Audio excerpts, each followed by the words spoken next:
Bugun mana navbatdagi bemorimizda qadoq bilan shikoyat qilib kelganlar 5-barmoqda. Bu asosan nimadan bo'ladi? Bu asosan to'g'ri oyoq kiyim kiygan hisobiga bo'ladi. Mana bunaqa oyoq kiyim kiygan paytda, to'g'ri oyoq kiyim kiygan payt siqib qo'yadi. Shuni hisobiga bo'ladi.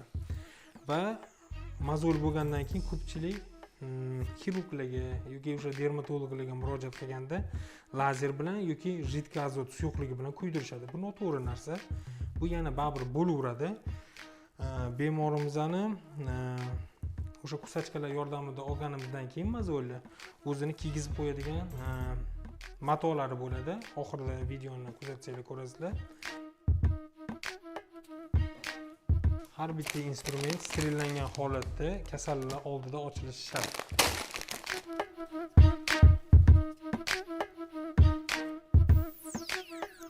Bu jarayon ozgina og'riqli bo'ladi. Og'riq qoldiruvchi qilish shart emas. Ushbu mozolimizni olib bo'ldik. Odatda qonamaydi, agar chuqurroq bo'ladigan bo'lsa, olsak qonaydi. Masligi uchun mana shuncha tegilyapman, bemorimizda og'riq yo'q, og'riq yo'q bo'lgan.